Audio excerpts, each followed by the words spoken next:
Hello, and thank you for joining us for guidance on how to fill out the CTA ABC Candidate Direct Contribution Application. My name is Owen Jackman, and here sharing the screen with me is Jennifer Wilkin and Corey Penrose. Step one of the process is to review the local president checklist for preparing and submitting a request for ABC CTA funding assistance.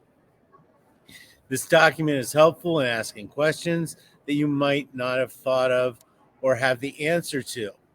Your CTA ABC member is available to work with you, the regional political organizer, and your board member to explain or find answers to your questions. Step two is to review the funding formula. If you do not have a chapter pack, you will need to apply for the direct grants, which are based on membership size of the local. There are 5 columns in the direct grant chart. Choose whether you have a bond, candidate, parcel tax, or recall election, and scroll down to the number of members in your local. For example, a charter running a parcel tax campaign with 5,200 members would be able to request $7,125. If that same chapter was running a candidate campaign, they'd be eligible for $4,750 per candidate. Hi, this is Corey jumping in. Once you are done, complete and submit the appropriate application form below. Application for CTA ABC Funds Direct Issues Contribution. This is a form you are going to use if you are helping to support or oppose issues such as a bond, parcel tax, district reorganization, recall election, or other local measure. You will want to download the form to your computer and save it as a file. Work directly from the PDF reader file rather than the form online. This will prevent saving or printing issues. The first page is mostly contact information that helps us to process a check. The most important pieces to gather for this page are the FPPC ID, campaign name, the campaign treasurer, and a physical campaign address. CTA ABC is able to mail the check anywhere the local requests, a local office, a P.O. box for the campaign, but a physical address is required on the application in order to request a check be written for them. The second page, specific to the issue, the campaign and campaign finances. For the campaign section, part 3, you will need to know the number of registered voters and chapter members.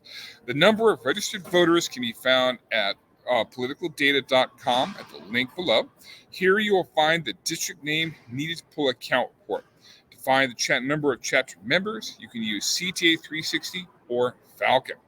Once you get to the campaign finance part 4 section, you will enter the total funding amount from the funding formula chart in the CTA ABC direct grant amount section. Additional budget questions are asked to check about the viability of the issue. Please be sure you answer all the questions in the form, then send off for the required approvals. There are fillable signature lines in the form, but CTA ABC will accept email approvals or hand-signed approvals. All approvals must be received before a check can be sent. Now, this is important. If you apply for funds before the filing deadline, CTA ABC always recommends early requests for funding, but the issue does not qualify for the ballot. The check should be returned to CTA ABC. Next steps. After you submit your application, Government Relations will let you know if there are any inaccuracies or missing information. We must receive the correct or missing information before the meeting date for the application to be considered. After the committee approved your application, they will make a recommendation to the CTA Board of Directors. And once the board approves, Government Relations works to get the check processed and sent out. Now, after your election, you have 100 days to submit your evaluation form with the links below based on your application type. The evaluation form is required and could affect your future funding if not submitted. There are also many additional resources that can be found at the CTA ABC website or by Googling CTA ABC. You can find the number of registered voters, how to contact your county elections office, various campaign forms, campaign finance data, find the number of chapter members you have, as well as the phone numbers to the CTA Government Relations Office and the Controller's Office. Thank you very much. Good luck in your campaigns.